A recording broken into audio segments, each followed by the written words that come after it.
we will be exploring need versus want. Which is best?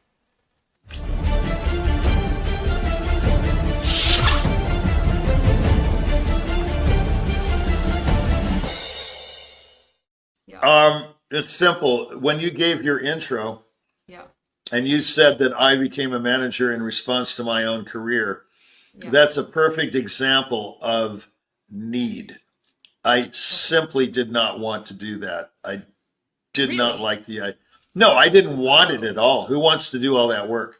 I mean, Mm-hmm. I was with, some, I won't name them since, it's not nice to name people or things. I was with three very, very big managements. Well, I'll define them first. Need is a desire, of course. It's something that, want is a desire. Want is a desire. It's, you don't want, it has nothing to do with need. Not really. You want something. I want an enchilada, or I want, I want a career. I want a brand new car. You don't need any of these things. You might need a career, but you could have a career in another thing. I think that's pertaining to a career that you really want. You know what I'm saying? It's a desire. Okay. Yeah. It's a desire. A need is something that requires something to satisfy it. In other words, I need food. If I don't have food, I'm going to die. I need water. Yeah. If I don't have water, I'll be dehydrated. I'll end up in the hospital. This kind of thing. Yeah. So it's very obvious what they are. But to go further about what they are, I'll tell that management story. So in response to my career, I became a manager or an artist advocate or whatever. And that's because the job of management wasn't being done according to my specifications. Okay, we won't go into. Yeah, right. Yeah, I won't go into what it was.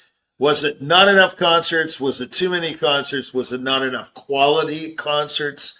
Yeah. Was it not enough orchestral concerts, meaning concertos or whatever, recitals, chamber music, festivals? You could go on and on and on, but there was a need, a definite need, not a want. Because when I started it, I just thought, oh my gosh, what is this? I had to represent myself after all these other big shots were representing me. I thought, oh, wow, I'm in a Rolls Royce situation. Everyone is doing but nothing was being done. Basically, I got key dates, big dates like Kennedy Center and, Orchestra Hall in Chicago, but all the money-making stuff was just left behind and I had to fill it in. And so I thought, since I'm filling it in myself, I might as well take it all, And so, and just be the agent for yourself.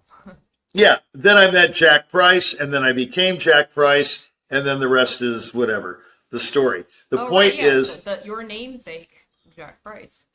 It was a real namesake of the show as well.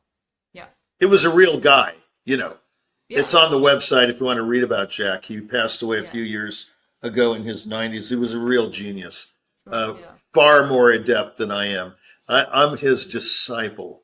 Okay, so the student is never as good as the teacher. So, well, maybe that's not true, but in my case, he was a master of marketing and representation and things like that. But he marketed different things. So there was a great need in my career to have control of that said career. That's a need. Right. Did I want to do all the work? No. Who wants to work? You want other people to do the work so you can sit and watch, Andy of Mayberry reruns, right? That's what you want. Or that's what you think you want. Yeah. Well, I do. Since I don't play golf, I like reruns. I don't like golf. So I'm at the age where you would, swing a golf club. My dad did, but I don't like it. So anyway, the point is need versus want. What are they? That's what they are. It's very simple. If you can't live by bread alone, but more on faith, it's not really true because you've got to have fuel. It's sort of like our website. I have fire all over the place. And the idea is, in case somebody wanted to know, is the fire or the embers represent fueling. You have to fuel the fire to have a career, meaning that you have to have the money to sustain the hysteria. If no one's hysterical over you, you're not going to, it's not going to last. You have to sustain the hype. And that's where money comes in. No amount of talent, no amount of talent, no amount of looks, no amount of sexiness can sustain it fully and completely and forever like money can. It's impossible. Can't be done. So the idea of sustainment or sustaining anything that's a need, okay? In fact, I don't want anybody to like report me, but it is a fact that you don't have to pay taxes. Many people don't, okay? But you do have to die. This is something that's a part of life. It's part of the very fabric of life. And therefore, my question is, why is everyone afraid of death? That's another subject for another day on this show, perhaps. What I wanted to do, I think I've stated this before, is a burning desire all my life to be excellent. It was not to have a major career or even a significant career or any career. Now, a lot of people would, say, hey, come on, I know Atamian, man. He wanted it so bad. It's just, no. I wanted to play well, and I wanted to be the best I could be, whatever that was. It wasn't a want like, I've got to play with the New York Philharmonic and the Royal Philharmonic and this. That was nice. I mean, it's a byproduct. And was that a real want? It must have been, right? It was real for you to have that want, right? You mean the desire to excel? To be excellent, right? Oh, yeah. I mean, that was so it is true. It's a want that is real. And the question here in door number 2 was, are they real? They are real. They're all real or they're all false. It just depends on the person, the circumstances, the quality of the want or the desire. Is it really something that's attainable? Is that desire, that want attainable? Are you realistic? So then let me ask you this. When you're saying that you realized you had that desire to be excellent and not necessarily a specific goal of I want to play with Berlin Philharmonic, I want to play with this symphony or that orchestra. How do you verify that with yourself? How do you realize that to be true? That want, because it's a desire. It's not. That's to say as a need, right? What I do all my life, you don't know. I'll tell you. I obsessed with perfecting the physicality of playing. The music was always there. I knew, this guy asked me one time, this guy asked me once, he was a student at Michigan. He said, you just know exactly where to put the notes, right? And I go, yeah. And he got mad because he didn't. And so he said, then what do you work on? I said, I work on execution. That's what I work on. I don't work on conception because I was born with that. I was born with the ability to interpret the music of others. I've never had a problem with interpretation.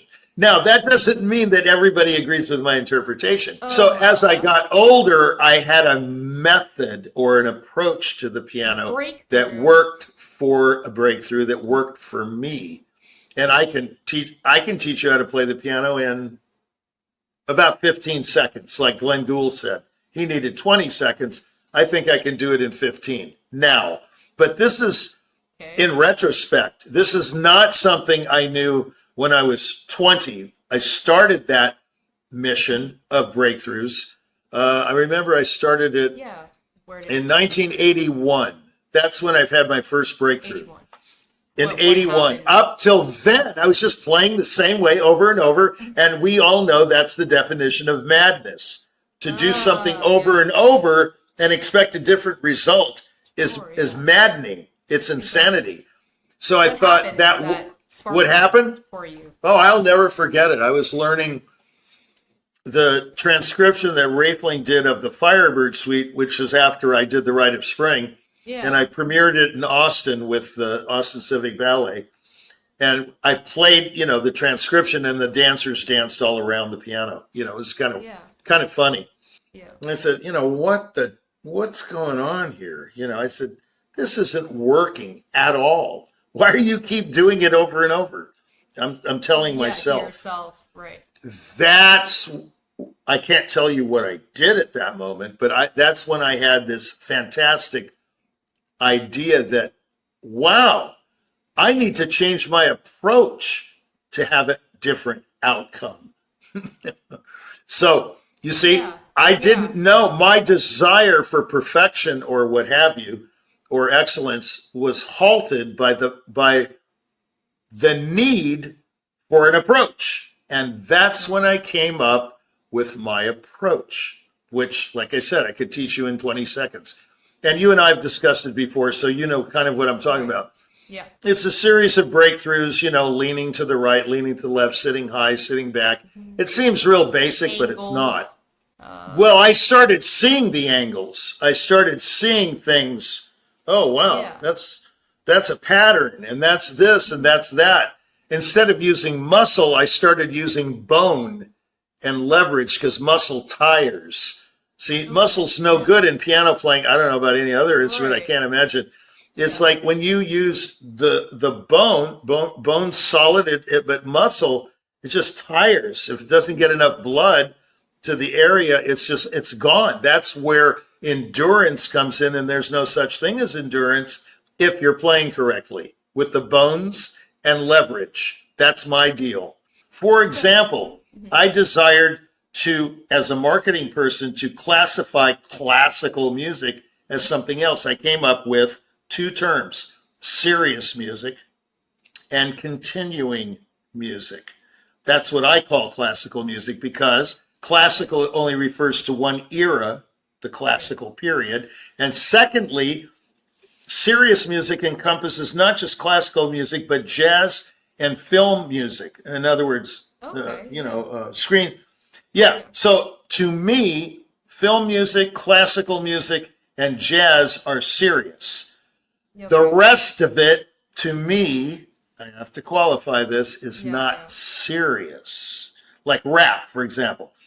Now, I'm sure rap artists consider themselves very serious artists, but is it really?